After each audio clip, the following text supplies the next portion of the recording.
continuing Rasa Lila discussions. This is chapter 29, verse 39.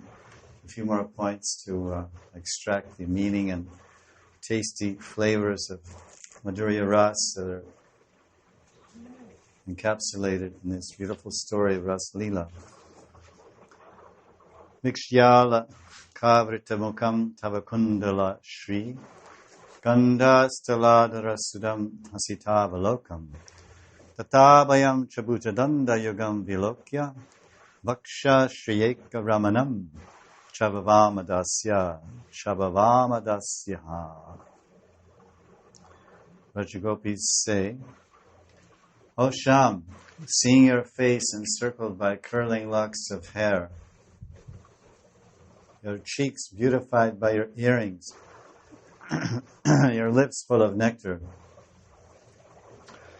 and your smiling glance, and also seeing your two imposing arms, which take away our fear, and your chest, which is the only source of pleasure for Lakshmi Devi, we must become your maidservants. In other words, who can say no to you? Face, hair, cheeks, lips, glance, arms, chest. That's a full anatomy. The anatomy of love, the anatomy of the human being. The face, the hair, the cheeks, the lips, the glance, the arms, and the chest. What's left? Top to bottom, gopis have done a very good survey of Krishna and concluded that, yes, you are the one for me, and I don't know what you're thinking, but I know that I am the one for you. And I think he's getting the message. So some comments we wanted to add. As the Braja Gopis perfectly described the all-attractive sweet beauty of Sri Krishna and Rasa Lila, Mahaprabhu spoke the same verse 2 times in the Chaitanya Charitamrita to describe Sri Krishna's gorgeous beauty. Because we know that Mahaprabhu is Bhagavan Sri Krishna, Adi Guru Sri Krishna, and he's taken on the kanti and beautiful radiant golden color of Radharani and tried to mix Radharani's heart with his so he could understand the flavors and tastes of her moods of love and the Mahabhav of the devotee. The Prema Shraya. How does the Prema Shraya perceive the Prem Vishaya?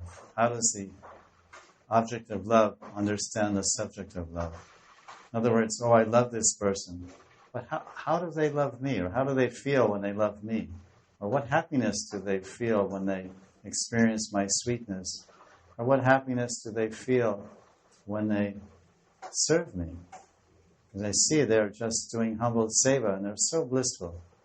And on the recipient, on the Vishaya, on the subject and the receiver of all their seva and love.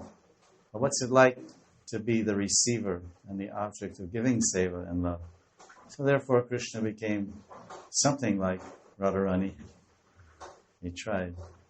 So that's why in the Chaitanya Charitamrita, so many times Mahaprabhu is quoting and glorifying Krishna's beauty like the gopis, because he's in Gopi Bhav. And he's the head of the Gaudiya Sampradaya. So if someone is a follower of Lord Chaitanya, then they must be a follower of what he represents, what he teaches, what he experiences, what he feels. And what he's teaching, what he's experiencing, what he's feeling is Gopi Bhav. This is it.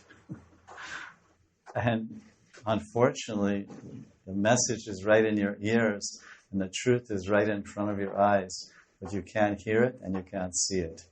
And that means abhagya, unfortunate. A point for study as a sadhaka, we can take note that any verses from the Bhagavatam that are mentioned 2, 3, sometimes 4 times in the Chaitanya Charitamrita, they deserve a gold star. They're very important verses, either for Sambandha, Abhideya, or Prayojan, the foundation and basis of being a devotee and why being a devotee and who is a devotee and who is Krishna. This is Sambandha, the relationship. A relationship based on knowledge, a relationship based on faith, relationship based on taste, a relationship based on attraction, a relationship based on the loving reciprocation that God or Krishna gives with all of his surrendered servitors. This is what's called sambandha. So many factors are required to establish the foundation of a house of bhakti. Submission, acceptance, many things. So verses are there describing that. Then how to walk the path of love? It's called Bhakti Marg. Bhakti Marg means the path of love, the path of learning to love the Absolute and being loved by the Absolute and learning to love the Absolute absolutely. Nadarana janana sundarim kavitam ba jagadishikame mama janmane janmaneshre bhavatad bhaktiroituki twai. You are my everything, I have nothing else. There's no flavor, there's no taste, there's no attraction, there's no interest. I solo my stocks, I pulled up my anchor, and I'm sailing on the ocean of your kripa, Karuna Sindhu. Hey Krishna, Karuna Sindhu, Dinabandhu Jagatpate, Gopesha Gopika Kanta, Radha Kanta Namostate. Krishna, I'm freewheeling. I'm sailing on your ocean of kripa and karuna and love. Will I drown? Will I reach the other side? Will I reach the shore of your eternal realm of Nitya Lila? I hope so. Sometimes the waves push me towards your lotus feet, and sometimes the waves, they cast me back on the shore. And then I jump in the ocean again and try again to swim. Like the swimmers on the beach, they want to get out to the waves to ride them, and they have to fight through the crashing of the oncoming waves. And as soon as they stand up, boom, I go under this one, go under, now I'm behind the waves. They're breaking in front of me. So then you can choose one and ride the wave. So Krishna, breaking news, they have these phrases nowadays, breaking news. So Krishna breaks his devotees. So this is a side point that we should understand. We see that this verse is quoted in Madhya Lila, chapter 24, verse 50, and also in Antya Lila, chapter 15, verse 70. Same one. The gopis are crying out. So Krishna is crying out like a gopi. So whether you're a male in a male form or a female form, we must learn to cry out like a gopi. And we must become mad with attraction for Krishna, Nam, Rup, Guna, and Lila. Seeing your face encircled by locks of curling hair, your cheeks beautified by earrings.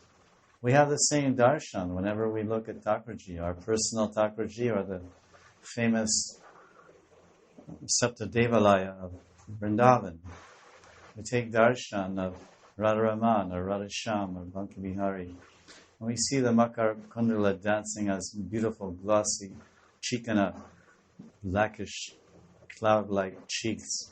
And we see as sometimes, and it's different murtis, they have some hair coming. And we look at his face, and different devotees experience the face of Krishna in different ways. He's glancing at me. He's smiling at me. No, he's not looking at you. He's looking at me. 3 people are taking darshan of the same Krishna, and they're having different experience. And even they take pictures. This is quite remarkable. This Thakurji, this Archamurti, the Thakurji in a mandir is only stone or ashtadhatu or metal. Yes, if you have a stone-like heart and a stone-like mind, then everything is only dhatu. Everything is only elements. And everything you do is elemental and boxy and linear. But in transcendence, everything is omnipresent, sarvagata, and goes omnidirection, all kinds of directions. So for one who has a soft heart, you can see. You take many pictures of the same Thakurji. This one he's smiling, this one he's joking, this one he's frowning, this one he's biting his lip. You can see all these things in the pictures of the Thakurji. And those that live with those Thakurjis and regularly photograph them, they will even show you a selection. Here's the loving moods of my dearest. like a man or a woman, a husband or wife. Sometimes they have so many different faces. The sad face, the happy face, the frustrated face, the angry face, the anxious face, the worried face. And we're just earth, water, fire, air, and ether. What to speak of the Satchidananda Archa Vigraha. Satchidananda. So Krishna is playful, he's mischievous, playful, and beautiful.